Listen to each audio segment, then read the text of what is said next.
Hey, that was so quick, eh? You just wanted him to drink the tea first. Well then, anyways, welcome. Oh, that's my one, eh?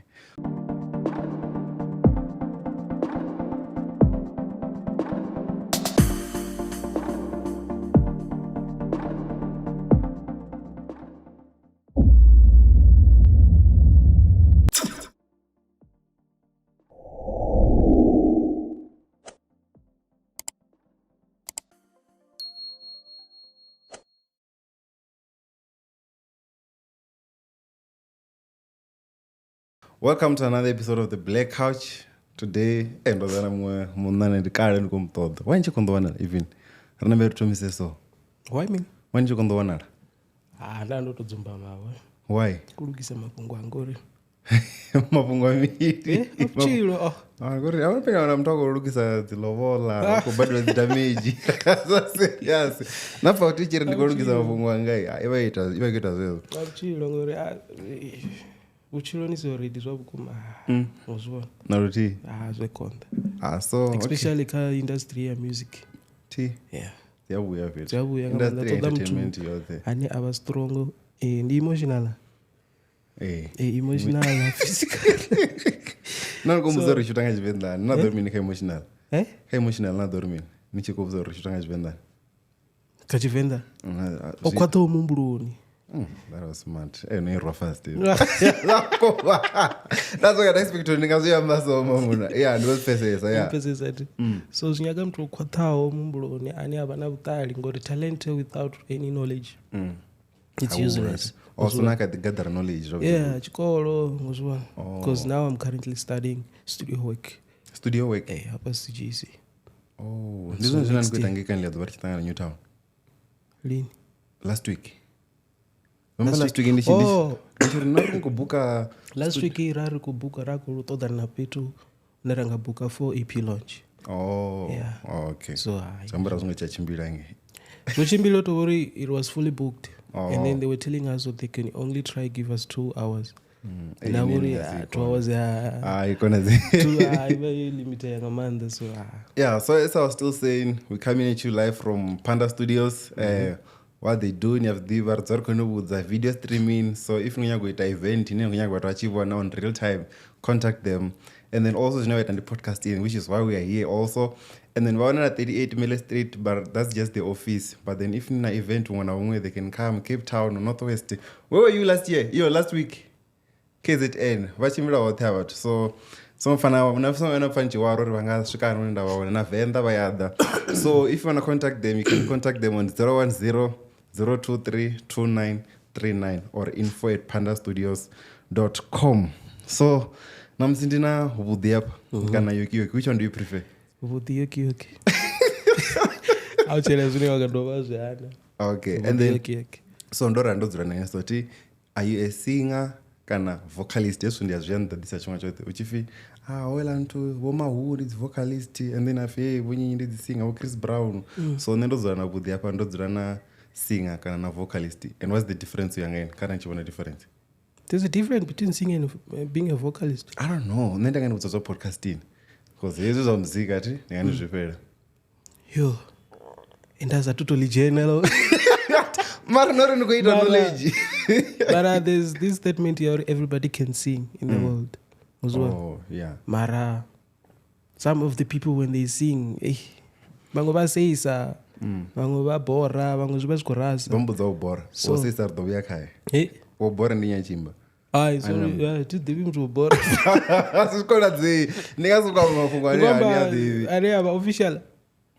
Even okay, I'm official at least. I never tried to watch him. Oni dewanga ngea. Ati tivina mtishe monobora.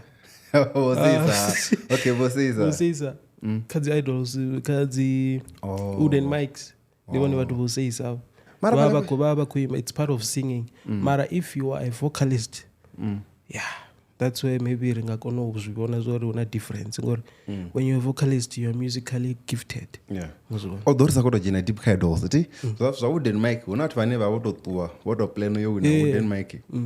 so sori ndandikoya kamusivo zvisichimbire vadhiri ndizochena vadhi vaone vathu vanopfunga ri vakonoimba zva vukuma ani havana confident yote yopedzisela yoguma yo 100% ani atodhiva zvaine wakonoimba mara asakona ini ndivo rini yakona nendonozviona zvo ndiyakona mara ndingazitori ndiyakonesavo mara avo tituvabhedhevo nozvivona ino rini yakonoimba ndandikoimba limwe dhuva mumuthu amudhilira mara vatokuimba dzipfuni aririyo no aukerekini and some of the videos dzine ndadziita katiktok muntu watodhamba wow your voice ndandichikowara like ndandina mathadha mara voice yanondori ipfa ndapola ngangumuzvimoni dhokotera dhokotera muziki zvitoi kuti zviyambudza zvo atotobabhedhevo muzviona ngori ndingasiri nisakunoimba naimba mutu wapola mbiluni ava na mathadha zvino izvo zvinezvi yangikwatisa ndatipfa zvai titobabhedhe okay mara hezvo ndizvo zvazvino ti before vathu vachitonidhiva ana nichiimba kamusimwe pedu dzipatirinepa vathu vapfore hani yaimba kana vasikori ndichitukane chino ndandichiimba assembly ndotomoimba assembly chiluvi primary school uchina chiluvini lini munhu andopasa 2012 chiluvi nopasa 2011 ndaka grade 8 wait noya lini chiluvi notomawo negrade r hayi grade r ndoitoma hayani yangi mlenji ndoitoma ningi and then a ndaijena nazarini and then b ndaijena nazarini grade 1 ndaijena chiluvi and then zvambo grade 1 usvika grade 7 grade 1 ndasvika zvambona ndova mutuku ndisanidivi najena wane naini ndazondikuudzisa ine mumwe mungano vati ndimulwane mama ini ndikwadzimira mimwe mungano ndikongonzisa 26 27 26 ningona 25 ino 24 ini mamuna ndikufara 25 ma zvikufana izvi azvifani ndikefara next year this year nga November zvino niwalakawana wa 2000 ndili 99 niwalakawa 2000 waround off mimwa that's why nisi yokagrade nisina norengo jena chikolo 99 so ara nikoraro ti zambori hoki nichamba zvamulenje also hamulenje ndimachanga nani namba dha muthu wakuma ndakambudzisa mulenje utotanga omixa vatsonga navavenda miyanga ni mutsonga kuti yanga ni muvenda nimuvhencha naini ari kufana futi zirazi nechikona chichangana ndihamba ma wazvikota kusvivalavula ichitsonga adori ndi podcast yavavenda man mara niyazvikota kuvulavula ningainja podcast leyi xitsonga relax tatiluma aunonodiluma mutu and then also ti besides being a singer kana vocalist zvine anengotobvela kagaro inini zvipiyo kaizvo I'm a vocalist okay tindoambori everybody can sing zambodzisinga ndirini vive vane you can be a singer but a bad singer okay. So a vocalist can never be a bad singer I think and then also you're a guitarist if you're into guitars nena play because ndizondikuva nofara acoustic or you only play acoustics nditamba bass guitar na acoustic na lead guitar electric guitar vachiyamba electric guitar ndipyo asi bass guitar bass guitar ivi bass guitar isaplakiwe ivi mina asi acoustic mara dzamadhova anoti dzi-advanced dziaplake inoguda ngaipi ngainoplakiwa kana ngaisaplakiwe and then noiguda lini guitar of those ndoiguda 2014 2014 nanika grade 9 iri ndanika grade 10 2012 ndaka grade 8 2013 ndaka grade 9 2014 ndaka grade 10 inopura zvembo chikoloni ndinopura ndopura blind tiwa sholori nopura blind ngika grade 10 auna chisina ntu dzaita ntu walipiwa auna chisalipiwa zaukuma ndakurotambavo and then secondary nasvika noijenaka ndoijena Thohoyandou Technical High School. Zvambo zohwara madhito ndikareni kazvo. Zvami? Zohwara makatara, madrawing board, namini. Namini wada technical ando mula drawing board. Makatara oni ndikareni kazvo. 2014 ndikatizumbura. Mura ana mumthango no fi cool human is popping up like for real. Ufi Lutro. Oh yeah. Oh Abushiri. It's Abushiri. No, nani jisika vana kutongisa vafunzi vanu. Zvinono ndariti mumambeda vafunzi vanu. Chero mdiva Abushiri ngamanda. Ndino tomo mdiva kale ndiye wa vachiri gudiso imba ayane lead achiva MD ndingatori MD like achiku ranga dzikwayara like understand achiri gudiso iningoimba first party second party alto hey muzwana so achikona nolidza katara achikona nolidza keyboard like achisokolidza zvimwe na zvimwe achidana katara chikolo muzwana ndiye mtu wari inspire unoyo na mumwe unofi mulando tovango madzina vamwe vanje na mumwe unofi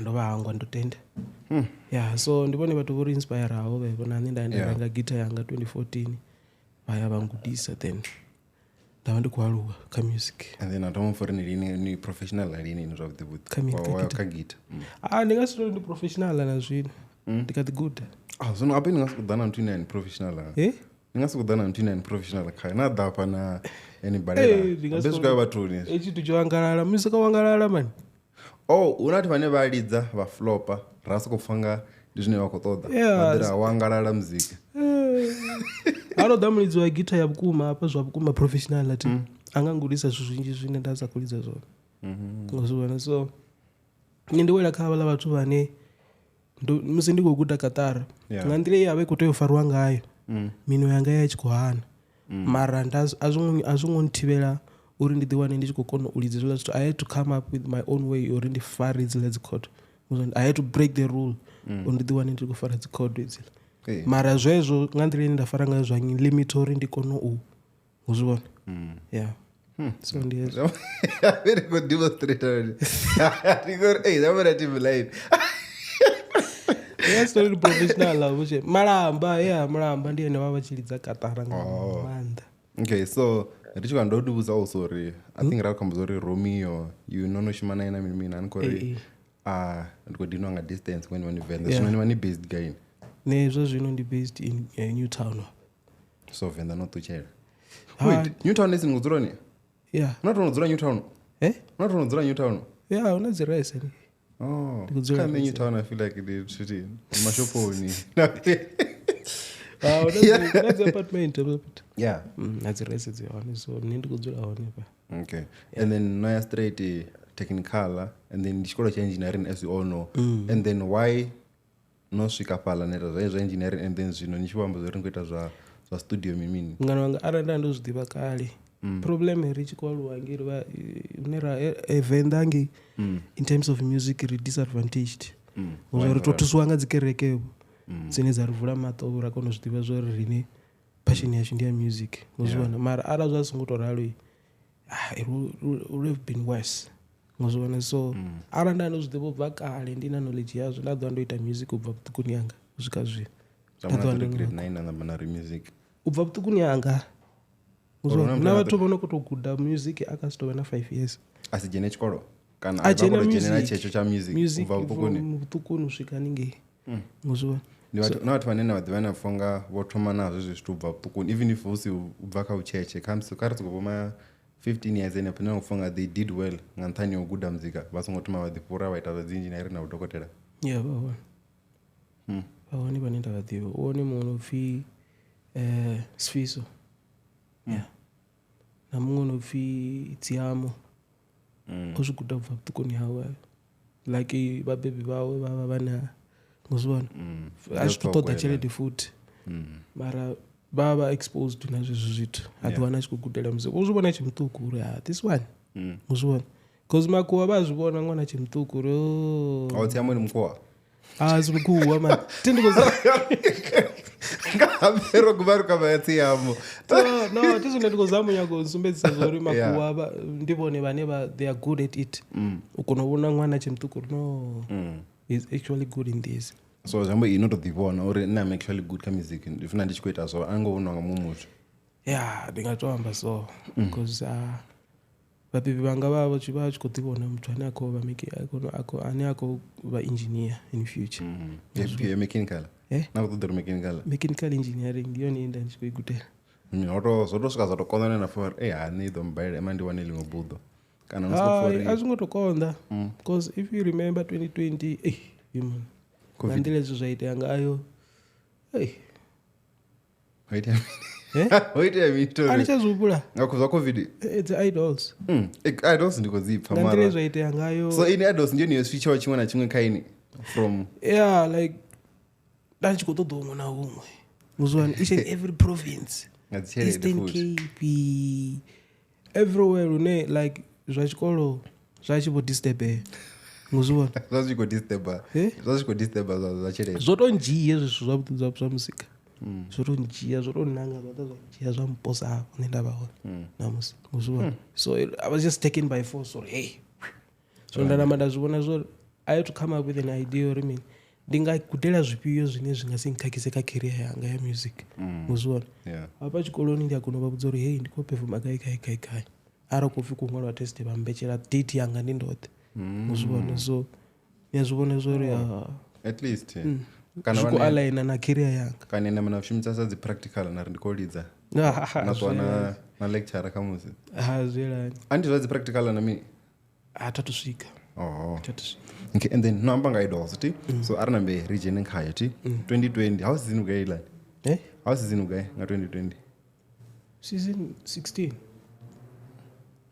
yeah season 16 and then 2020 also ndona nambe how covid zvula zvotochimisana zvula zvitu ndikuumbula ndichikojena tsvani south ainge richikoita zvamechanical unoromova from another institution naicjc apenda ndikogudhira mechanical kuumbula richikoita zvogudhira nge ndodhibudza uri hana mwandi apasa kanya zvo zvotezvo urina ndikamwapedza fomula ndangokudzisa ndichikoona distinction kachimwe nachimwe ngozvibona and then mwa wa 2019 ndandodhibudza zvo ndonyakojina dzi-idols ngozvibona nezvenda ndikotodza ndangonyagowina 1 million nagoloi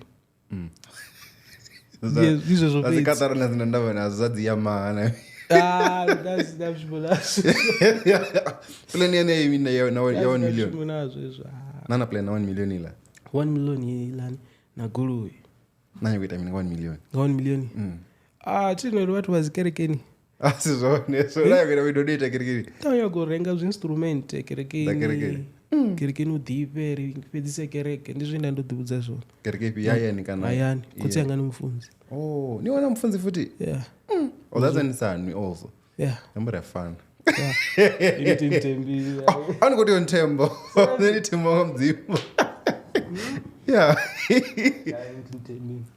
it's fine and then nanikamba zva urina kunyakowina 1 million ndimndono mumbulo wanga goloi ndanyagobudhipinapo ngayo ngizwa ndana license yaso zvamuna ni ready tandiredi ndikonyagowina ntu ndarabhelana mdzimu runo mdzimu anga kama ntusindiwine ye 1 million uzvona then ndichiyange kadzi-idols zvitu zvadhanga imwevo ndile ndaya ndajoina ndaya ndikumbula ndichiya Pretoria ndohangwa Katara natebe neitsaingevenda kana rumuni yange unoenda ndikudzula at least uzvona ndayahangwa and then uhuma how distance cool uzvona ndanditenda ndizokoimba lumwe nenda ludiva nchisvikange ndaimba gogo ndafeila ka stage 1 and then ndofeila Pretoria hapalani state theatre and then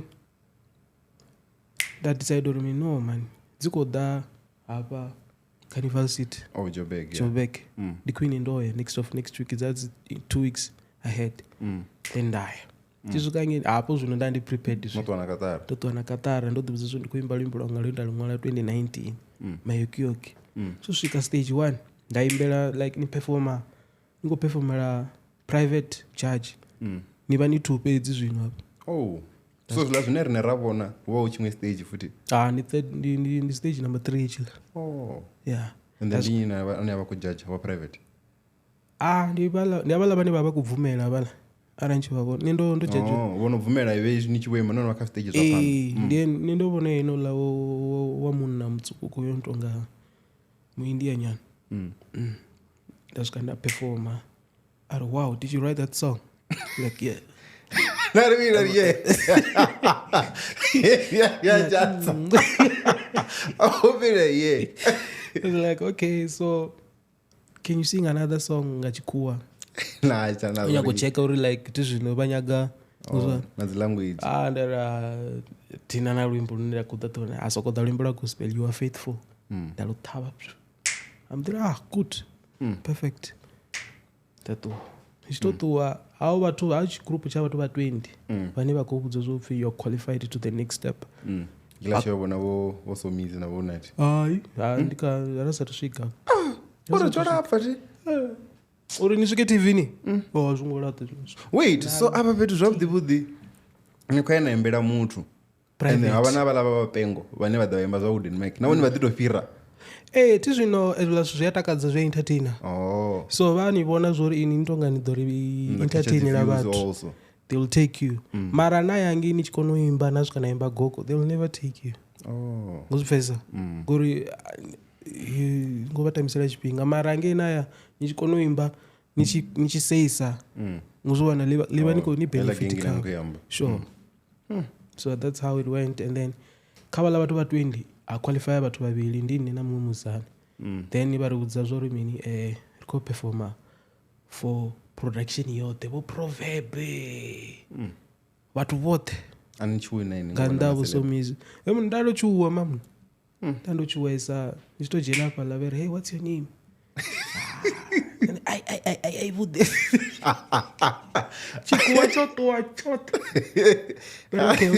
okay calm down and sing for us namudimba mayoki yoki isopeza veri olimbo nongwaliro ndinolungwalaona ndari yes afi wow nguzwana but wavamba zvisvitinavo veri idho imba lumwe luimbo lwachikuwa ripfe ndaimba zvezvula zvisvitivhi ndazvimba ningi ulovazicheva wa private azicheva at least ukodova ukodova zvitoptu azicheva so vari hai don't worry we'll call you yani tonifonera kanibudza zono qualify for stage 3 ichi chinena anikuvona usomizi vorendlela navo unati how zine judges ano ingechitashwinga how zine judges ano ingechitashwinga na guest hauna ngoro munhu vanati guest ofinyi uyu wa Rebecca nomangwa dzina mara ya hai somebody problem na madzina mandi angwa madzina yeah and then iniche changadori nichoidori ni join ila competition besides 1 million ina golo yao mi jero nitutuwadza vana nyago ijoin nayo competition ndochizvitarisa kamando bva kutukoni yanga yeah to a point when I was like nani ndiyafuna kutipona ndikechila stage ndati performera ndiyazvifuna uzvipfa zozvifila hani ngozvona because vele music it's my passion ngozvona nina passion ina chimwe chito navona mumwe mtu akuchiita achikochiita ngandira iziyo niyazva ngangomuri no man tonga sato yapala naye namukakura musumbedza zvo ndizvipiyo zviitiswa hani ngozvona so yeah and then naye stage in pala na join stage 3 and then pala zvino handotoda kutabisira maruku kangochwa why mwana mumwe avapandanga awanopasa awo ngozwa so waini watoma and then kutozvipfa zoya ava vatu vane vakuimba vakuseyiwa umfesisa waseyiwa manje ola mzana unati uyaseya zvakufuna ine ndozvipfa zoya apa zvino ndikuseyiwa it was that bad mwana mwala kubva kusukubvutsisa chikwatoso ndozonichiwisa weni ndizonizonchiwisa and kalaini nendati wopedzisera ndare yo avi ndizidovuya zvapo ndatomochuwa hayi then ichijena item obviously nojena nadzo mari nichiwemba dzadzi dzichavonara nichiwemba dzadzi dzichavonara uchuwa times zvombotitongala ngori vavo osvika chipidha ndichitotomoimba mayoki yoki namusi ndichitotomoimba so utomo uengage nani neso so izvila zvinhu zvone zvonecalm down ndicalm down ndizvifezo okay zvambo zvikuita uzviona as soon as vatotomoimba nani nda ndonotorelaxa chote zvinhu ndonotovhuya zvavhuḓi basi bcause ndatotechelesa mathomoni na chikuwa cha hone chasa kubva na luti utovhudziwa upfi hey who wrote that song myself that's a simple word mara no zviyaiteya ndiyazvifaizilas ende vathu vasokupfonga zviita fumini vathu vane vavo mapandas jaji nami nachikoloni ape vatofidza nepresent uzvibona mtsomo sokotetemera ende ngaicho chivingani vani kurasa navamwe ndikombula uchipfi that I think I'm a star that's about to rise. I mean, star that's about to. What do you want to know? This cause ping on a rulimi. Yeah, I was like, yo. Yeah. I think you want to video so. Amara ndizvo zonita uzine na vazone na muzi. Exactly, yeah. Yeah, and then now in a golden ticket. Na a guy from there. Ubva hapo rombo dia Nyono kakatobuga even.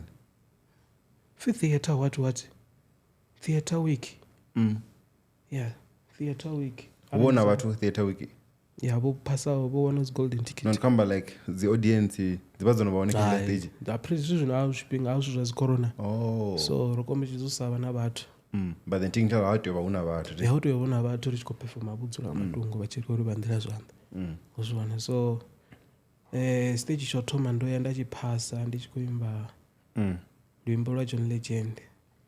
Ndolwangwa dzina. All of me. Ndona dzino za John Legend. Munhu angandile zvaro ranangiswa ngayo. Ndasa kudhiva chitu. Ila competition yaimwe vokana. Wait, they choose songs for you or in Okemba review? Yeah. So they gave us a song, banipa 10 songs. Then you have to choose in 60 seconds. Kaila list. Ndasa kucheck up and ayi. Imara nochuwa aingodala. Ngudalilanda. So ndawana aunana luimbo notu nenda kuludhiva pala petu. Ndasokuona John Legend. Ndasokuona John Legend oyi maranga simbalu. Eno vapo vari pawaro riri. Yeah. Uriyo good. Yanda good then. Ndavuya. The pass. Then group performance. Yeah, it was bad. Really. Who was bad? Inikana the whole group. Me. Why? The song was new. Oh. And I don't think I'm that versatile. Muzwa. Ati mutu ani angakona yimba zinyimbo dzingona dziri. So it was just bad for me that competition. So would you say ningozvamba so nazo mudisake mbuziti uri would you say idols mean your focus akavatu vane vatodhiva nyimbo dzothe not ngona vatu vane vakona wedzera mumtu. Yeah. Ndiyo competition ndiyaba tu votoralo. Asi vatu vanokunoimba pese. Yatu vonoimbera na nyimbo dza vamwe zvavudzi vako ara nichikonoimba nava versatile nakono arokopfi imba neluimbo lwa John Legend nalubvisa lotoralo. That's what they want.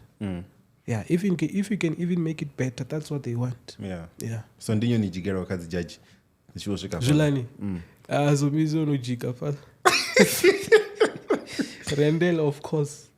Yeah, I think it was ambela unatera please let's just give him a chance for the last time like so me ay makahambe. I was like yeah. Couldn't believe it though. What is happening but I was like it's fine. And then last one was zvife uri mino kojaja ngamtu ane haimbi ndimwe kuchina twadzara kwa ambore so mizoimba really so music can sing. Randall is just a presenter. I don't know if he's a musician. Mara really? Yeah. I only know unatindira noimba pedzi. Cause nangachima jams nichibva also people were saying no a competition one I make it sense because why would you go to judge watu ane abaimbi no imba. No Rendell I know he's a musician probably za background. Yeah. Mara unati enwaimba so mizivo hai. So mizivo imba mama. Ne dwali moro so mizini. Yeah. Mama. So mizivo imba mama. Na dero for work on any. Yeah. Oh. He's a good singer. I think once when I'm defend I can't comment. Katwita but nani. Oh, nice nyago no fight to idols ni they're like I chancela but no ne kavatera naye ngondi no visa. Tingozviona ezvo shem tamba. Mara yeah, they can sing all of them. Even as a guest. Vajiya vatu vonokonoimba. Okay, and then would you say ninga selfish na dona umera ka idols zvino? As I'm saying, idols ndidza vatu vane baba versatile. So someone who can sing in your way. Mbulungu na lungu. Yeah. Someone who can sing each and every song. Vanilla go feel go and tata fulanga luimba. So for me that thing, it's not for me. Unless arabu kufika kutoda mtu ane ukuimba nyimbo zao. Oh. Ini kwa nyimbo zamo na za gospel. Oh. Yeah, ne. Namsi ni chimwala ndi atidiva zori. The guy unetikoni muzwana. Ndiga na baroni. So chema. Oh. Voice yanga intendele usokupanda kusokochema uya hai. Inazi limitation. Okay, and then nena imba Yoki Yoki ti. Ndimbo neno to ngwala as you've been saying bachera thoma pona. Yeah. Yoki Yoki jamba mina tatu jana na kore nanu ko ngwala ranyi. Mayonkinto. Mayokinto? Yeah, like oh, so not coucheza. Yeah, Yoki Yoki. And then which one rock ngwala. Hey. Ero ani ni pindura chinori ni pindura chimwana chimwe rika dero votomani. Ara net di. Okay, 2019. Nadi rubuli vai. Hai abela makiro walipe. Hao lolo shawa. Okay, nadi rumuli ka WhatsApp. Kwamba na crash. Kudiambo ovani. Ovua. And then how long on ndachi mtakalela zwakuma. Uzwa. Tari mtu ndomwani sahani ngori nezoamba tizvikoni zvoambisa tizvikoni tatu venda diwana ndoimana muzana ari kuamba kuti ndikumutalichidzori ene onakesa kadhetsin atatu diwana ndikuzviita izvozvo konera fununi apa uzwa mara still kafuni hadizo ndombudzise hani and then I just like, you know what, I want to write you a song. Ara serious unana mtu na mtu unozviita wezo kani hey what, relax. I got you. Na mudhiana mwalela. And I can't pay 5 days. Zveje chipinga kanoro ndingwale lwimbo. Marila dwana reno 5 days feed. 5 days. 5 days ndinji fo ngwala lwimbo luti. Lwimbo bato bakongwala vomakadzi bakongwala nyimbo 3 ngadwa luti. Ati zvino vamwe tovasina ntu. Vavashimisa substance. Makadzi utovori. Ai makadzi utova mumwari. Mari tu kaipopo kufuna kuti mana kodingwara ngathana unoladimba nje. Ini mtu akereke so ngathina zimile zvaso. Yeah. Nguzwa. So that come 5 days. And no problem. Ndatoma pasi. Melody. Nguzwa nditoma nga melody. And then ndazvipfa zva melody kutangana. Ndandu inspire wanga lwimbo lumwe lomfimuzano wa Mesina. Finyina. Ninjelele. Yeah. Ndiye wewe bachi ndiye ni mwa mtu ane ointa impact kakire yanga. Achiliza katara yangi ya. Yeah. Chitipina chikorelezera chibatuko. So achidzora kuimba lwimbo lwa Fimuzano wa Mesina ndiye norumwa lawo. So ndazamutebedzera nepalakadzi chord dzizilanda ari G C D. Mara still kaini la G C D I have to come up with my own touch. Uzwa ndiapo ndadodha na melody wanga through that GCD. Nguzwa. And then ndatomumbula zvino umwana arakotofira kufunana ndingatomufunisa hani. Ara kufini ndikuva mtu wawo mtu. Ndingamufarisa hani. Nguzwa ndiapo ndatotomora. Utodzulawa neme. Nguzwa utodzulawa ndeme chipinga chote. Ngauri ndivona ene mazeri na busika. Nachikombona ke usiku. Usiku nachikombona ke mungu. No, tell imagination yori arali angaba mtu wanga. Ndingamufunisa hani, ndingamuthogomelisa hani. Nano plana zote. Nano plana. Macha de charasi. So ndangomtalucha edzori, hey, kabe mtu wanga, araba mtu wanga hii. This is how things are gonna be. Nguzwa. Ndangwala then my Yoki Yoki. Ndidomufuna misi yote hii. Ote. Ndido imanaye. Achilila ndidolila naye. Achitakala rote. I promise not to hate you because you are my angel. Uzwana. My Yoki Yoki then. That's the whole song. Ndamudiri record a voice note straight. Not elio tomo record wanga matungo. Wait, inenda voice note nuko imbe zo kuma. Ndizana katara. Yeah. Ndakuru yangu tomupedzo langwana. Nditero lumbera. Ndafa voice note yanu. I'm sure kadhiwa nalo. Ndizo zvakare. Atiwoni. WhatsApp yaseva zvoitoma. Serious? Ndangaiwana yari ngaropuyocha. Riva rolo. Ndiro todene. Ngaruwana? Nangangwanira loni hai. Janipa 100,000. Zokuma? Okay, rand. Hey, didori toda essa zoke, chindikoro toda zvi. Seriously? Mama voice note. Voice note. Ile inaisenda. Toda. Okay. Ndaitamba zvinafa ndofilani. Eh? Singita so. Kuita. Ndikota ndaitamba ndingafilisa. Ndingava surprised. See? Ndingatenda technology dangerous. And then mara if ndatotenga kutambe pano. Mara ndaruwana ndirutambe video sarutoma. Emuna anidhivira mutu aenda ndikomuimbela ndoiwanisa. Ati ndikoteri kubudzisa vangana vanhu. Tinogenda technical zamuri kuti tinkanda usati kuti tinkanda. Auna mtu ane azvidiva musoro ndongolelai. Zvikodhiwa between me and the person. Ave ndina dzifaira mai. So choice. Okay, so naenda music video Yoki Yoki ti? Man. I know to manifindore ngondanya kodhafo futi uri home to the one rechikodhi. 9 pages ndangwana rwimbo. Ndamudimusendera. That voice not straight. Ngozwa. Ini ngojuisa ini. Why ngochu? Are free yo. Ino re radio ni vakusasuzwe re ni bhagai. Zvinavari kusori mungwarire vandinyi. Simple. Ngozwa. Ndamungwarira ndamusendera. Ovotakala blind. Ngozwa. Awori problem ndiyo mini. Rari vatu vakereke. And rachifunisa zvo zvakereke. Kereke ni rasa nyakukaka nezvidiva zikereke. Njana naye? Kereke? Kana chijana naye before. Rasa jeni. Oh. Yeah, achijena liver. Ndachijena technical. Oh yeah. Ngozwa. Awori ndakorini avo ndi mtu wakereke. Nani ndi mtu wakereke ni azvidiva zikereke nzayani nichikojola ni vana mademoni. Yeah. Ngozwa aringonyagobuya radhiwana rechigaicho stage. Chofiri kupunish you. Amboro ndikonipfesesa mara ni azvidiva zvori hai. It will never work because we are all still young. So data. Anozori uche mtoko? Yeah. Vasana vadalera. Yeah. Neni mune atori atito varedi nawo mafungo au data beside uba mtoko. Ngozwa. So yeah, it was a no. Mara, that's how a song became. Mara, none of our famous angonyagobuya. Yeah. Oh. Zvinonakadzi mutoda? Nindi right zvino. Okay, how we are zvino ari okay, urarimbo eish. It's too late. Yeah. Njamuno move on. Ninyaka kuti no move on saimi. Not this fast. It's too late. And then yeah, so naita music video ti. Naita music video na Rose ti. Yeah. Ane asi anyone anokumuimbela obviously. Why not choose all am tunzo ngoyana bombelo no lori komdo rete music video?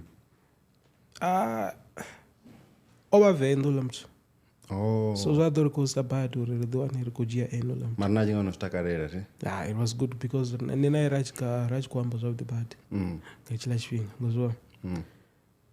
Nditovula profile. Pinky. Nini uza Pinky lam. Ni Pink Rosette. Ni uza Pinky. The reason why ndo mchuza ana watu banje beta ndikotoyo babe yapla petu. Mara the reason why ndo choose Rose Pinky. Dinga ori ndazi kunya kutwa ndikoshona na mutu angidzi kamerani. Ndo werola. Ola ndo mupfa through ndaza rutanga naye mara uya ngadzi conversations anga naye ka WhatsApp. Like I could feel the connection or this one. Hawana connection between you. Yeah, ritokonoita zvavudi auna mtu chatiponi ndi amtu anenda ngamishona ngozwa because she's open to me riamba zvavudi and then ndazvibona zvori hoyu ndiyene ane ringawina ngozwa so yeah. And then dzimwe candidate how besides Pink. Kana andivatu vane ava famous. Yeah. Famous. And then anokonosore kanditovhura profile rizamochekwa rizamoda ndikusimedza the profile dzavo tiningiri nakurumwero ndanarasiye ndakavaviri. Okay, arithome so auda kuona ngane naye.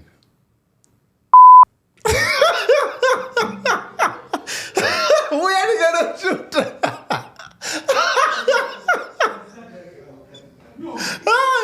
Where are you? Are there two of us?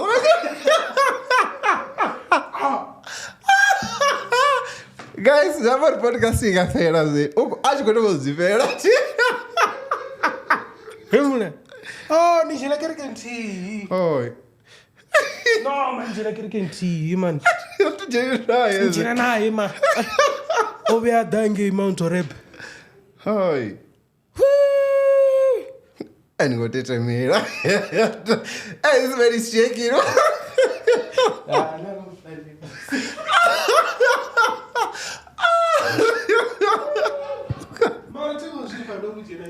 Eh, so no, anambango. That fedise, ma. That fedise. That fedise. Alonkono. Yes. Yeah, so vapas when angasiyanzwe fela. Ndazo kuzvipa tatu venda zvipa. Kanda ndikuzvipa. Mabedetila. Nomudere kobisa. Nonkake. Nonkake. Na rizarne ime disa out ka podcast. Varnyo ngodiva zvama kwati zvodzivama. So anompnos dives. Jamu rindiri ne vararo. Okay, no so one is that. Ni jena kereke ma. Ujena ngi. No, ajeni CWC. Ichipinga Ape zvinu kamba toda kudiwa ndinyi ujena guy. Natomopadzi hint. Okay, handifumule. Ni right. Harte, ndarifuka panda. Okay.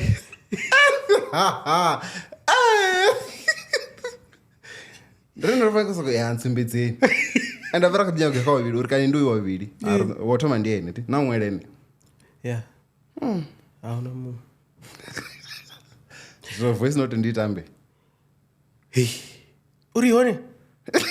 They tamba deep. Atina ya fano. Man do promise if you get the dining I want. Okay. Need ambe matomuni nge. It's not like what those are equally imbirant. Tin goes with Andrew. Yeah.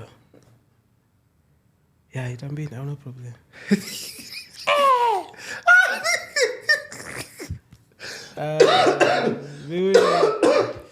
Nah, man. Ompeto ngwanu. Now we're in peta. No, that's what the sign. So as we tell you. Guess. Rawunyaga haya mafungo aso zvi. Karishike kha. Uramba ngopana mdzimu. Ndihoyo. Auna mu. No, if not confirm that kidzo ndihoyo. Yeah. So zvoiteyo ndizvori atombodiri hai. Ina uri kuzvibona zvori Andoni fana kwambira wajena kereke ndiajena kereke. Ma zvozotonga zvezvo zvingasiite. Muzwa ndamupfese zvori aukamba zvori. Nani bonda kuzomboda kudipapa. Ndakujiya dzishanzi zine ndakurozvibva zvo zvinesikonetse. Yeah. Muzwa. Achambula zvondombodhiya kanyi. Ndamubudza the same story. Ndamusendera the same voice note. So no you said about really. Hey, mawatela jito. I think una watu ndivangana na. Oh, 2. Ngidena wabili. Yeah, do that nae. Ni atim devi boya zano. And for ndo mwamba ninga to mwamba zvi. No zori ndiyakona wana zvitu. Nazo ndingazwana. Yeah. Ndambudhiya kamwe wavili. Same thing. Tomutora kwenda mic. Mafungo hago ndio pa watu wote hai. Ndambudhiya kamwe wavili. Muzwa. This one was excited. But problem yoba yori uka relationship na mumuntu. Izone zoba problem. And then waburaru ane ubono ngari ndandolungwalela yene. Ndi mungu wa Pretoria ndakujina Pretoria. Then mdondo data susti.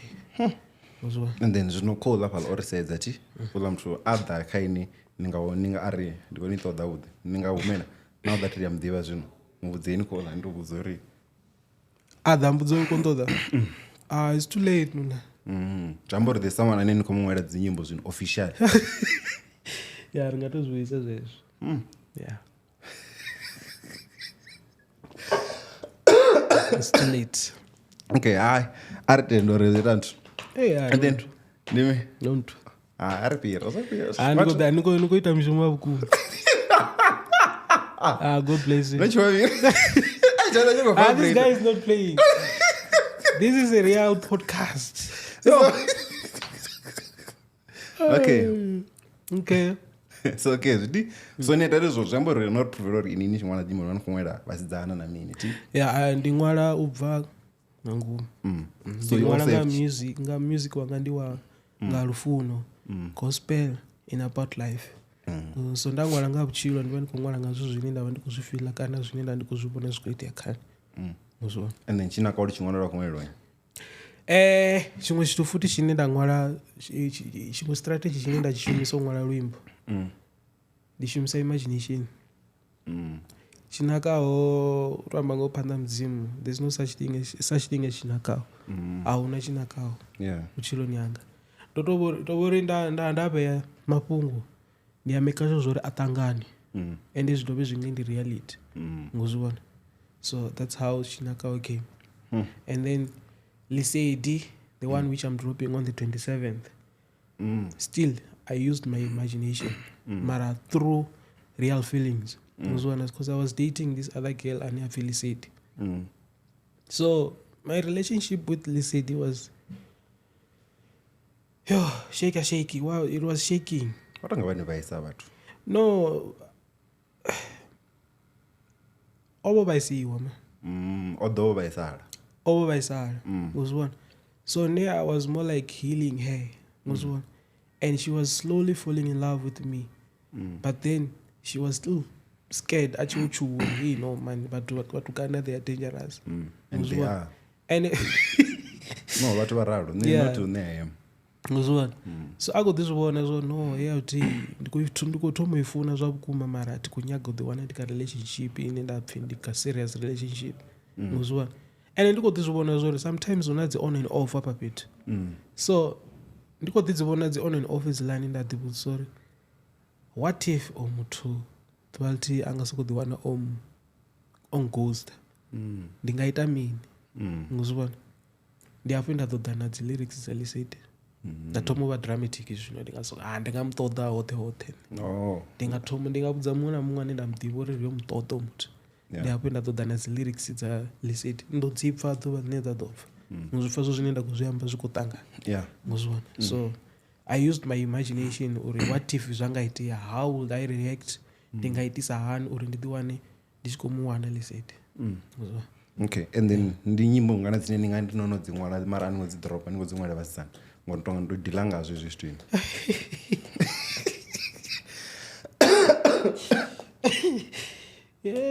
Dzine tatu dzi dropa. Dzine ani ngo dzi dropa uri ndi ngana dzi para idzi ndi khou ṅwala ho nono. Yo ndi khou ṅwala Rosie, ho ndi khou ṅwala hoyo. Rosie wo. And for example, ndi nga shumisa dzina la lati. Dzine azatubva. Dzine azatubva, it's more about life, man. Gospel in life and then love. Tsote zono release you. Okay. Jambori ni auti chingwala ma love letter of the good. Ne. High school. Ala ma love letter ne one begins abazana. Don't budzori nezo ṅwala na mini no ambisa ndase sikole. Uri ndikono u express his feelings anga nditeyo ba ndikoyo ndo imamra wa mic na ndo fara guitar yanga. Yeah. And then since the Yoki Yoki single release none of visa dzimwendo album ngana kana EP kana single ndinobvisa album ndibvisa 2021 April 29 April. I was working with Show Them Films. Yeah, and I was signed there. Oh, speaking of Hezuzori, you were signed there. There's a rumor that was going on you were taken out of Idols because you had a deal with a record label in South Africa. And this one is it's false. Reason you with you then? How in Lapid Idols? I was just eliminated because I had a bad performance. That's what people were saying. Happy in this world. Those who wanna come in. Is it Daily News? A verified news reporter. They were just pushing their agenda. So that was the only deal in Iwana after Idols. Bruh, there was Anna Zin to NGO. Don't worry, as I'm telling you. How's an national station and coach pesa isapa la pitu kazi contract zote. Nguzwa mean. Mila yaoni. Bakonyaga kamsi share kurane kaso. Yeah, bakonyaga don't have 10% boni bajia 90%. Ti masters ngechela chipinga chaonenda satu zipfesa izo masters ni mini. Nguzwa. So ndizone zuzwa nchuisa no man, what if ndiko signa zuzvinenda dodiwana machelo ndiko disola. Nguzwa kana ndapesa ndiko ba depressed. So then I decided no atiko signa chitu zvi. Nguzwa. Ndikwina ndotoma nda chikoloni ndazvipfesese zvitu. Nguzwa. Oh yeah. Jambo noni jina nokamba iko ndoto sabo. Yeah, exactly.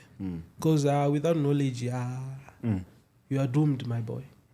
Whoever is watching and you are a musician, go to school, please. go to school is very, very, very important. Otherwise, they're going to use you. And then, ningari album yanu yoshimisa compared to single inatume visa. It was bad, eh? Why? Is in terms of streams kana zvina nikuimba ini? Zvote. I don't like it. Then why is it still on production wise, marketing wise? Mm. If I was able to delete, I was gonna go in. Oh, you can't. I don't know if you go visa suzanga. Kana bala when I record under one vana rights za zvote. Yeah, vana rights. And over pasu zvote was like, you know what? Because ngandilera zvapera ngayo zvithu zvazvikubhora ngozwana and vone baba chikoclaim uri vonospenda charity njinji kani. And I was like, you know what? Just take everything. Whatever streams, money, whatever it comes, take it. Because you're saying, hey, I owe you how much, and then netting a charity. In it, the visual, you spend a shipping at the Ngori. I don't go if you spend a charity, I would have been far. So I was like, I. Remember advice out of us when you stream an album, eh? Bring advice out of us when you stream a charity. Remember, they were saying I owe them. So if what was a streamer, is about the work you kind of about. Vangasikona uya khani ngori vhele vavona the bridge a contract. Uzvona vavona the bridge a contract rune arari contract yo bridge wa I have the rights to terminate that contract. Uzvona it's not what it is, you must be a good person because you don't know how tomorrow is going to be like. Hey mara, I think industry way muzika is not all the time where you have to be a good person because of that you saka out everything. Yeah, you're right. Mara, the guy was a good person, man. It was more like, this one was a different one situation. He was a good person. He was more like a brother to me every time. Like he was here. Business. Eh?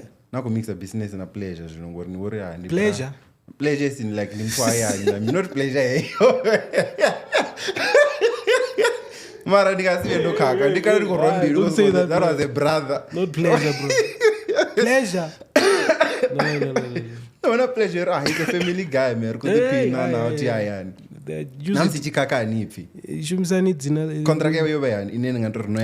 over the 9010. Oh. Perfect contract. I think the problem was he was too busy. Over too busy to a point where zvazonomudarela muzvibona asichakona kudiva zvori zvipio azvifarise hani muzvibona and then ngapa but they are waiting for my music. They can't wait to hear from me muzvibona. So I kept on posting, hey, when I'm gonna be releasing an album, what ile doba lasvika usiite ichitu ndadwanda poster doba lasvika usiite ichitu. So who was the artist mostly? Yeah, management. Label. Management, yeah. So it was that bad. Rapeza release nga April yangi. Vatu vononyama vononeta. Uzvona isara ichibva vatu vavonozvibvakazo like. Hence in marketing aungu chimula zvavudi because already nanu kutomo zvipera vatu. So this was right there between me and them. But he was a good guy. Na contract it was perfect. Masters votohamba zvori Vhudie nichibva ke contract you'll own your masters and then chimwe na chimwe chinera kuchiita 50-50. It was in paper. In paper. Okay. Chimwe na chimwe chinera tuchiita 50-50 royalties 50-50 mara nyazvidiva zvori company totoma yajiya profit yayo and then helani yosarawo 50-50. So it was good. Kutovori aungoitwa zvizvo zvongoraka contract because maybe he was too busy. Okay. That's why I'm saying as mutu ane angatofini ngomuataka kana ngomuamba zvozvino. Oh yeah. I even got out of them. He's a good person. And then yeah, it failed. Okay, and then any award in one of the Tomoyamba kana nomination? Don't nominate wakamini. SATMA awards. SATMA means South African Chivenda Music Awards. No, like I was thinking, what's the T for? They mean, traditional. Traditional. Oh yeah. What? Not that they even. What was it? Oh, he doesn't know, man. No nominate. What I mean? I know, man. Yeah.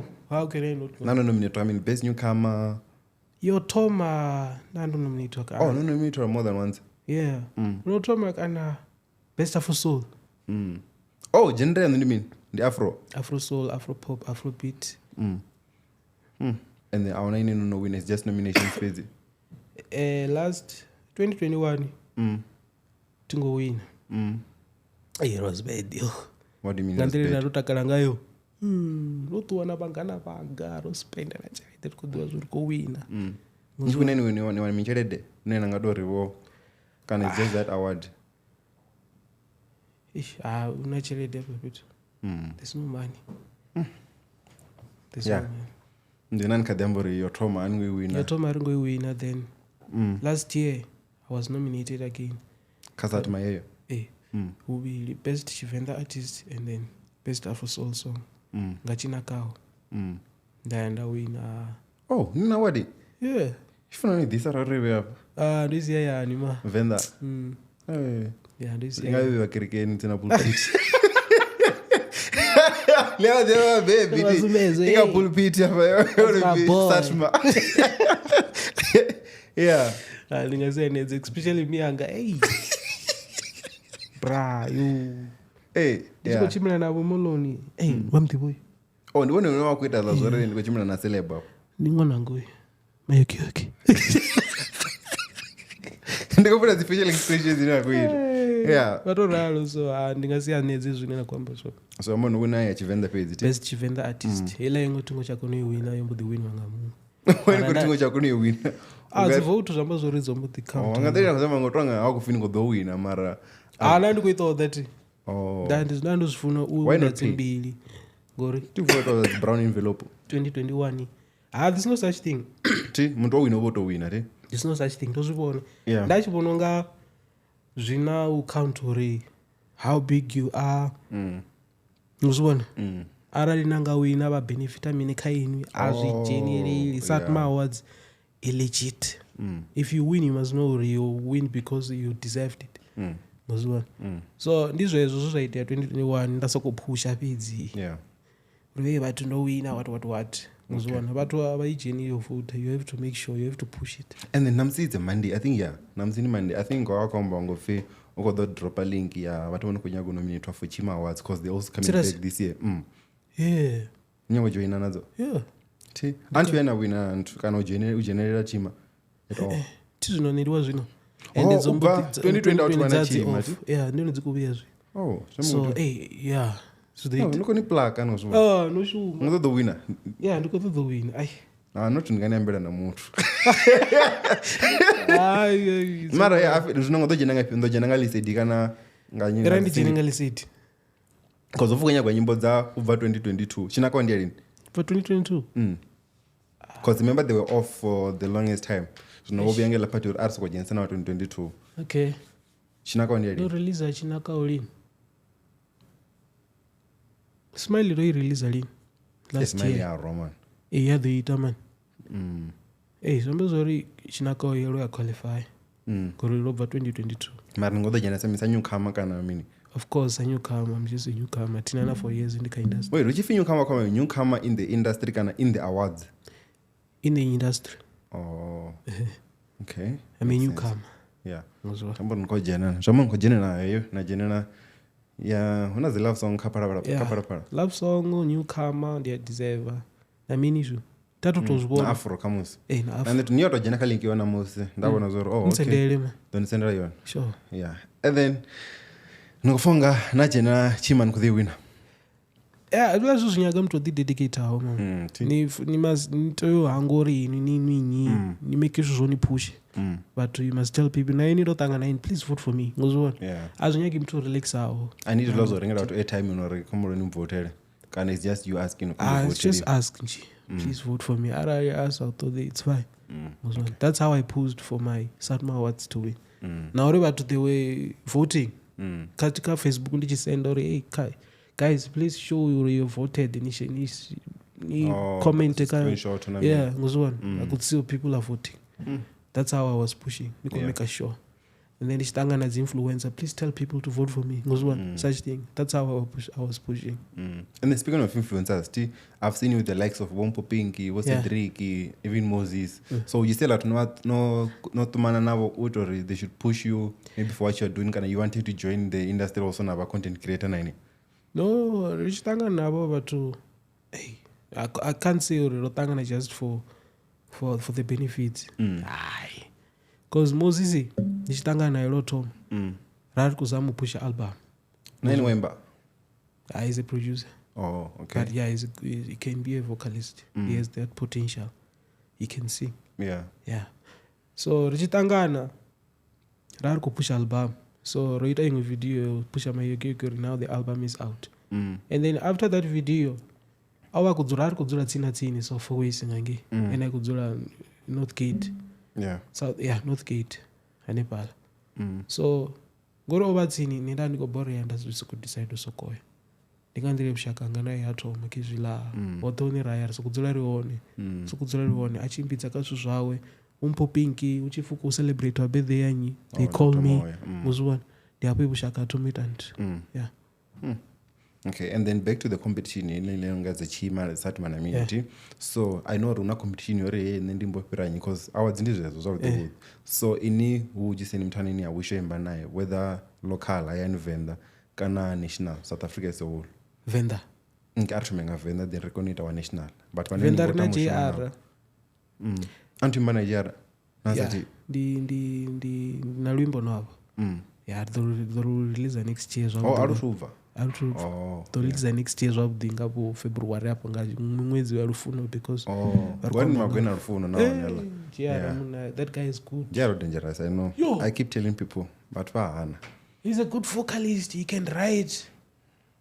He's unique, voice are way unique. So he's good. No namela beat that piano is. That guy is good. Yeah. So yeah, ndoshuma naye na asati very nice. Azvino basati kapene. Baba isi wati wangaini ini nitobaisa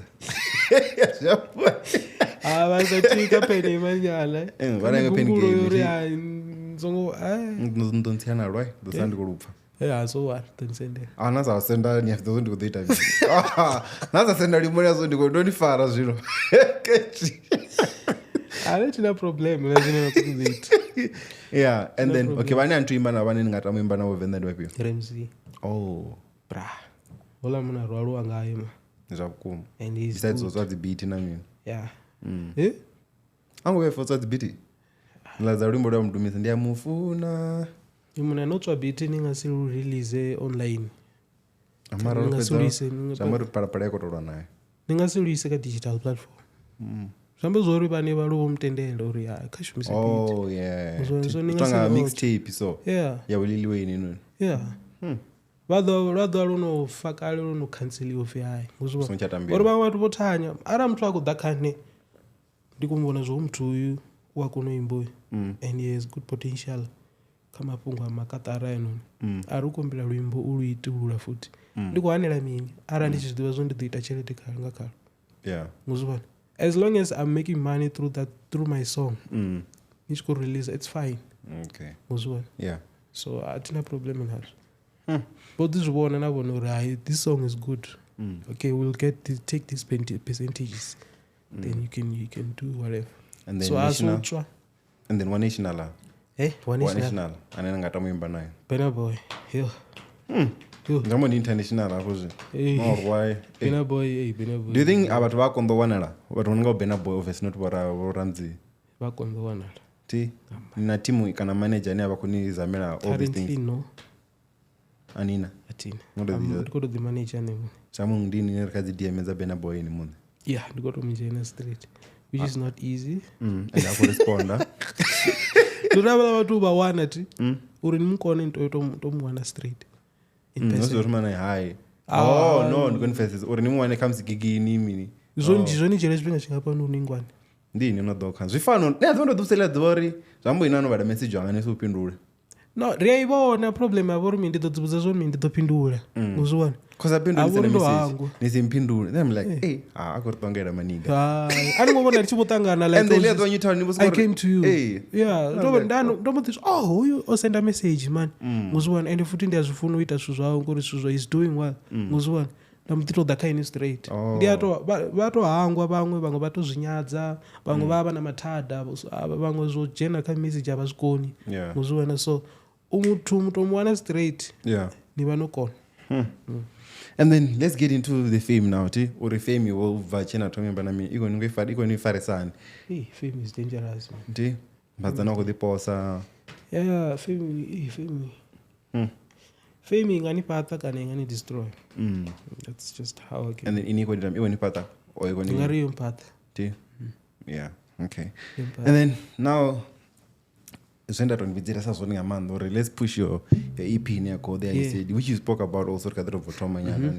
So Iko Valley, okay, not 27, but in the lodge is on the 26th. Yeah. So we could expect him in Kaila EP and Rob the different car, Ella album, so much more of as the masters in Ami. Respect him in. Or Rangato Mzikawa ni. Yeah. Also, Zenda Zitaka in EP. EP, you know, it's just less than 10 songs. That's just how it is. That's how I describe it. As well. So, do Italy said, but to expect to China through Lesedi. Hey, neta nyimbo zo China. Ndio ndiko tu mujena zwina. Oh, okay. Yeah. But to expect to China. Abado ba expect u na watu bane bafuna zodzikawo. Sunday like soulful stuff, R&B nguzwana. And then unabatu bane like bafuna ulila bachikuchina futhi. Nguzwana abantu bane baba emotional mara they show their emotions through dancing. Nguzwana. Yeah. So that's what you can expect Lesedi because it's just Lesedi yo China. Abana Lesedi ya chilled acoustic version. Nguzwana. It's just 2 songs. Yeah. So ngoro launcha nyimbo mbili pezi. Nyimbo mbili pezi but different versions.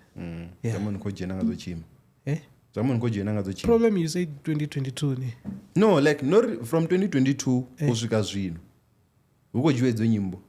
Oh. Not to the 2022 pezi. Oh. Yeah, so now you know year 2024 iko jena. I think so. Okay. Doro double check and I can't. Because I wish that one. Hey, my favorite one is in acoustic version. Yo. And then do you do the wedding bookings in Yeah.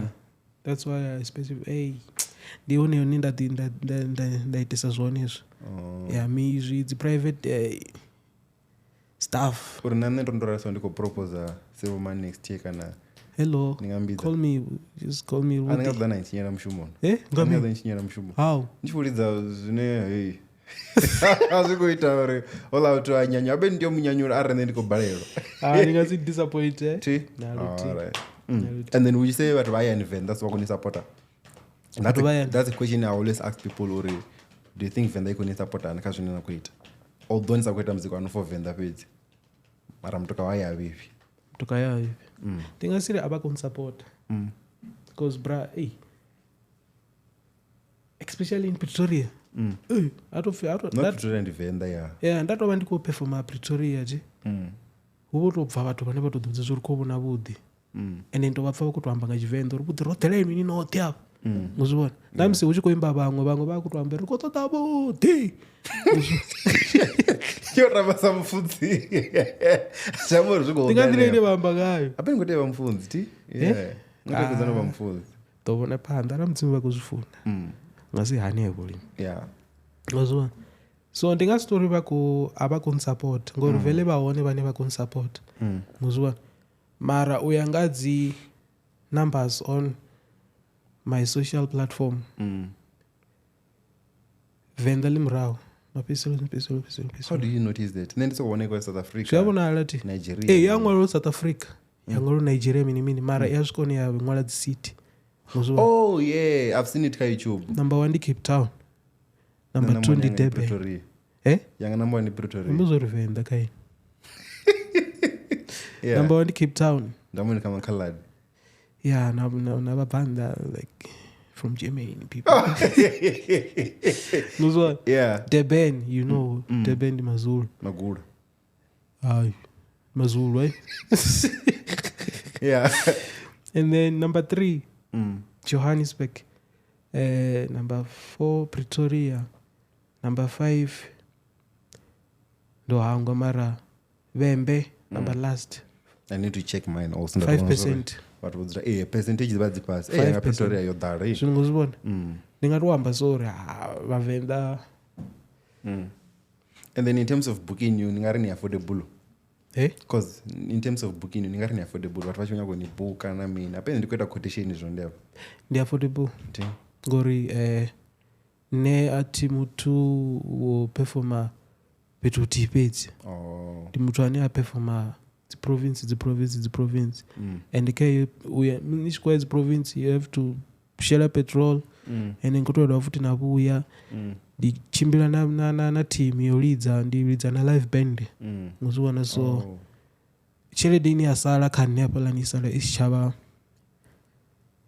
ndi change ngizwana so ndingari ndi affordable. Yeah. Okay, and then for what vane vavanyoni buka for minyanya the intimate parties dzina mini uri then vadidze vanganiwanisa ani vala vathu risatu ya ripfakataro nekonana kana notsikuisa email bookwoodie@gmail.com Vhudie ya Vhudie Vhudie yini ya stage name bookwoodie@gmail.com and then number phone 078-812-1234 dzotoitwa dzoitwa zvezvo kana ndidzano dzakare dzakale na like wana nomafonzero 1234 so yeah man also ni vanokemba ngauto-tune nechimba kana mini kana ritozvipfane nichivoritaura muthu akuita zvone dzi auto-tune dzine adzishumisa auto-tune kaalbum yanga yotoma hausina auto-tune nakama Yoki Yoki lotoma lwimbo hausina auto-tune ndiluvyo lwimbo lwashoma auto-tune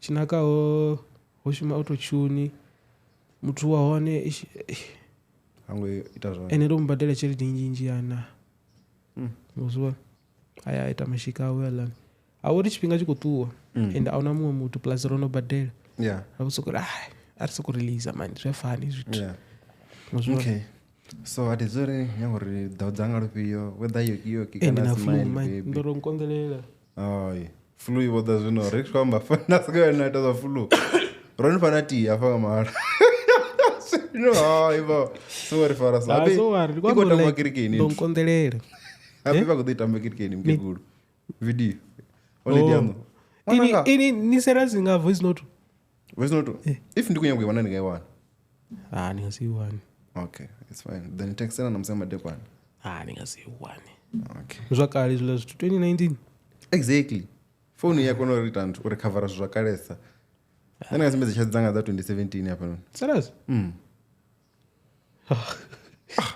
tazalobe anikono ushumisa computer ni shumise zisina mshumo rinari bvisere zifere nizitene ma but then anyways voice ndikoipfana mino comes anikuita zvone mara let's just give these people something and drop fun then yotoona live ndisatuni book next year or yeah I'm not bad man I'm a vocalist though aidho kupfana kaita ko Paragon this man is about to move on us there and send the mic is in azongwari tojeje mwachi hai modemba rupio smile tamanga smile nenda rufonera rimpa party dzachivenda pedzi okay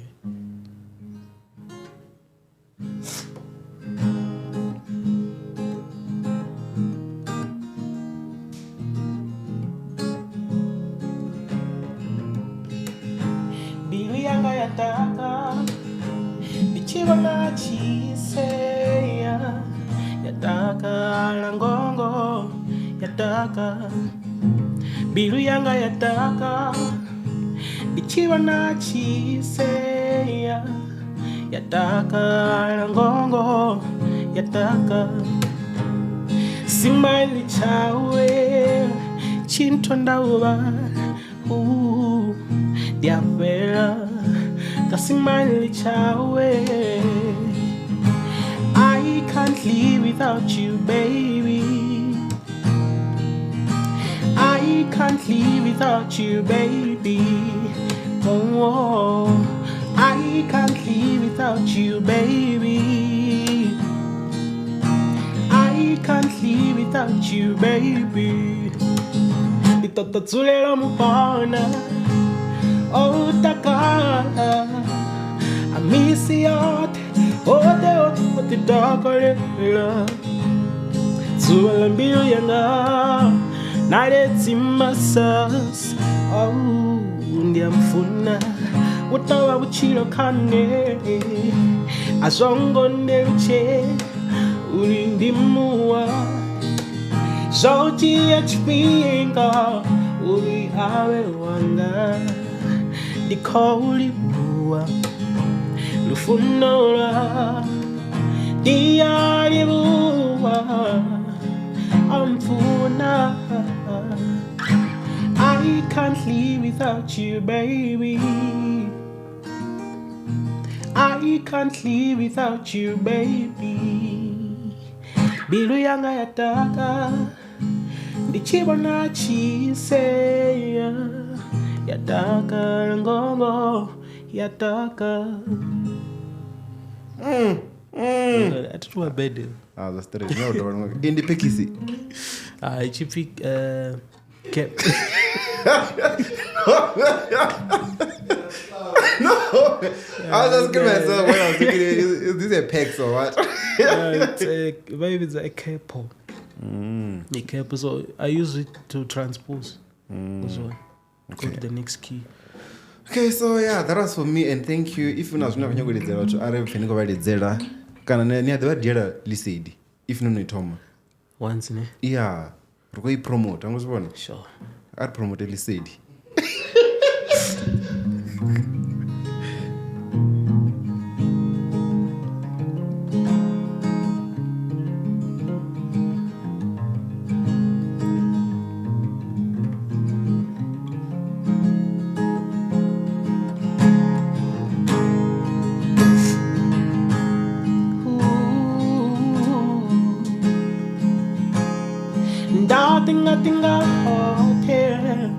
It's a timuani Daruma makatina malu Uribam tote It's how anali a timuani Nikoneta a teacher diva or in the Oh, Lesedi, oh, Lesedi, oh, Muyani Hayani, Lesedi, oh, Muyani Hayani, Lesedi, oh, Muyani Hayani. Oh, yeah. Just a shot of it. Wako resta. Yes, yes. Hey, yeah, ne. Yeah. And I don't know what the repeats is on. Ndio ngudisa katara nani. Hey, rengani ya nutom. Hey. And they don't ndika plan renga ze. So arudzi vatori ntoni fike udova unabonya ninge chikisi dawarina Whitney you know, the TikTok influencer. What is he doing there? Is she singing or just there to support? No, just there to support me, to show up, and then you know, like she has not followers in Chile, like but banje bathu amubona rena Cedric Zuzu, rena Majka, the new upcoming artist. Then I'd see one more upcoming artist. And then, yeah, Nandi. Okay. And then, into equate Chickies, Bramfontein, it's so easy to find. Names in Smith Street. Yeah. And then, Manko Jena Kamele Street, if not DBA. Yeah. One of the two. I think the DBA Street. Near Nepal. And then she is than I want. Equate as the 26th, which is a Thursday. Yeah, Thursday. Yeah, Thursday. And then if every day I to drop, I would have posted it on my Instagram. Black Couch and people should go and support. I don't want the details to Nepal. But then, thanks for coming, man. But for those who want a clip, they posted in the Jago clip in your Bad. This was the best podcast of non-properly. Harry Beckham. So man. So yeah, guys, now if you're not going ready for a month, let's keep pushing. We are on the road to 11K. I'm not sure if you open a video there, 11K. Like that's how we pushing. So you need to have YouTube for people to subscribe. I mean, and then also they should follow you on Spotify. So I saw you were there. Yeah, actually, all of a sudden people are discovering me. It's not rare. From 16,000 monthly followers to monthly listeners to 34,000. ngamwedzi mthihi majimini alina komamba Cape Town mamini majimini tina kama tu majimini wako bona so so zvimpa courage for the first time ndichipira 30,000 because maximum yanga yai 28 and then now I'm here sitting at 34,000 monthly listeners ndina 10,000 followers so guys, let's stream his music ari support mtoka wa haya nichidiva havipi kana mini so right now we're still coming at you live from Panda Studios. Details zotendoni pa matomoni because unozoti nazo izi number mara tsonga dziri 0150232939 is that the correct thing? Hey, shokcha I gave it from my head guys today so yeah ndori bonga man then ari tangane kai tevelawo hey ai katara dangerous hey mapungo ndi manje